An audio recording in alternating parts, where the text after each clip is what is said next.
En cette année 2015, pour la première fois dans son histoire, l'humanité commémore le centenaire d'un génocide. Pour la première fois dans son histoire, l'humanité commémore les 100 ans d'un crime contre elle-même. 100 ans d'un génocide.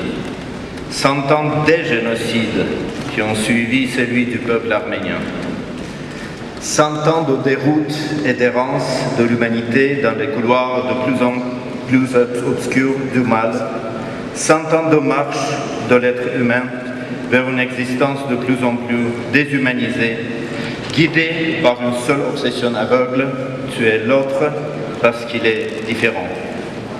Le 24 avril de cette année, le jour de la commémoration du centenaire du génocide arménien, est exceptionnel.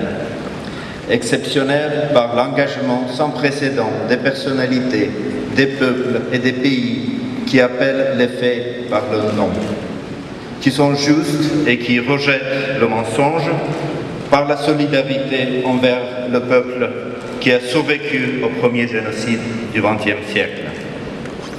Si l'humanité était tenue tellement solidaire envers les Arméniens il y a 100 ans, comme c'était le cas il y a quelques jours, aurions-nous la possibilité d'éviter le génocide perpétré il y a un siècle et après celui-ci? Si l'abomination commise contre les Arméniens était prévenue, si les auteurs de celle-ci étaient punis, les nazis extermineront-ils les Juifs avec la même brutalité? Bien sûr que non. La communauté internationale a-t-elle pris les mesures nécessaires pour prévenir les génocides du Cambodge, du Rwanda, du Darfour? Bien sûr que non. La communauté internationale prend-elle les mesures nécessaires pour mettre fin aux actes génocidaires perpétrés au Moyen-Orient de la part des groupes extrémistes et terroristes? Malheureusement, non. L'humanité pourra-t-elle se réveiller enfin?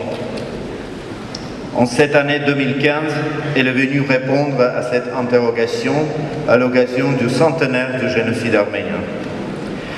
À travers les propos de sa sainteté Pape François, qui a parlé de la tragédie arménienne comme du premier génocide du XXe siècle, à travers la résolution du Parlement européen, à travers la déclaration de l'Assemblée parlementaire du Conseil de l'Europe, à travers la déclaration de la secrétaire générale de la francophonie et autres organisations internationales, à travers les déclarations et résolutions adoptées en Allemagne, en Autriche, dans plusieurs pays du monde, à travers le déplacement en Arménie de plusieurs centaines de personnalités et hommes d'État étrangères, à travers la visite à Yerevan le 24 avril des délégations représentées plusieurs dizaines de pays et des organisations internationales. Parmi ces pays présents aux côtés de l'Arménie et du peuple arménien, la France était dans les tout premiers rangs, fidèle à son rayonnement international en matière de valeurs universelles et droits de l'homme. Et c'est avec beaucoup de plaisir que je saisis cette occasion afin de remercier la France, pays qui a rendu hommage aux victimes du génocide arménien au niveau le plus élevé de l'État, avec la délégation présidée par le président de la République. Merci Anne Hidalgo, vous étiez dans la délégation française.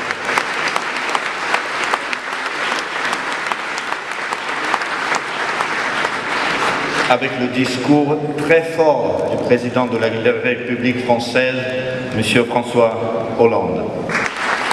Pays qui a gravé dans le marbre de sa loi la reconnaissance du génocide arménien, pays où j'ai eu la fierté de représenter la République d'Arménie pendant près de 10 ans, durant lesquels plusieurs dizaines de rues, de places, de jardins et de monuments avaient été inaugurés en présence des représentants des autres autorités françaises ainsi que ceux des autorités régionales et bien sûr de la communauté arménienne de France. Et ça continue aujourd'hui. Mesdames, Messieurs, il y a une valeur hautement symbolique que la mairie de Paris a décidé d'étendre la Tour Eiffel en signe de solidarité avec le peuple arménien le jour où, par la première fois dans son histoire, l'humanité commémorait le centenaire d'un génocide. Merci, Madame la maire.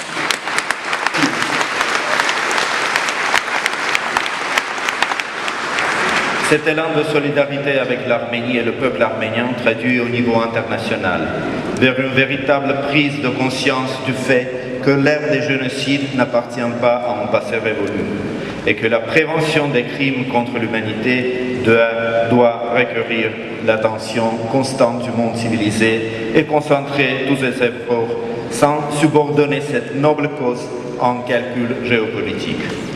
Mesdames, Messieurs, chers amis, c'est une bonne occasion de présenter l'excellent dossier spécial de la Revue politique internationale, dont je salue le directeur, mon ami Patrick Bajman, ici présent.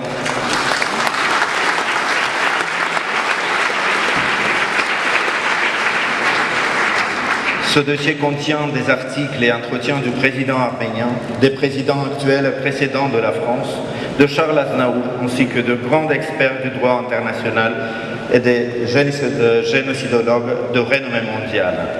Le but de cette édition n'est pas seulement de faire apparaître les aspects reliés au génocide arménien, mais de dévoiler également les aspects juridiques et politiques du crime le plus criminel du génocide.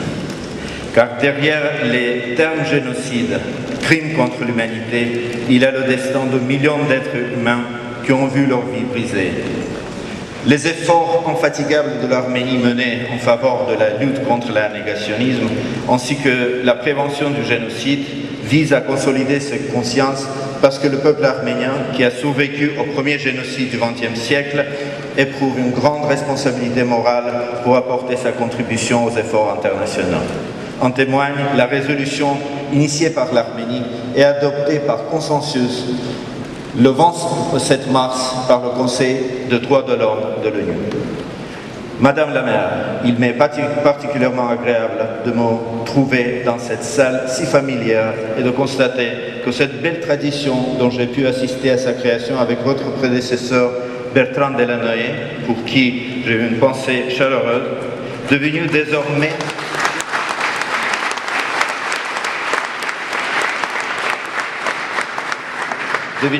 un rendez-vous annuel, qu'ils ont trouvé une suite attentionnée à l'égard des Parisiens et Parisiennes et Parisiens d'origine arménienne, toujours aussi nombreux, regroupés autour de vous à l'occasion de cette réception dédiée à la mémoire de leurs ancêtres. L'inauguration de l'exposition, Madame la maire, avec un titre aussi éloquent, Paris accueille le mémorial du génocide de Yerevan, en est une excellente démonstration. Donc je voudrais spécialement remercier vous, Madame la maire, et vous, Monsieur le directeur du Musée Institut du génocide arménien, et le commissaire de l'exposition.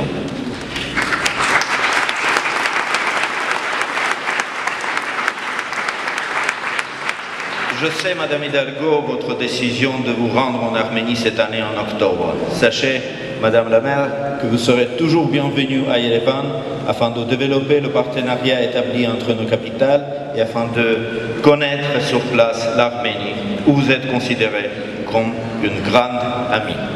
Merci.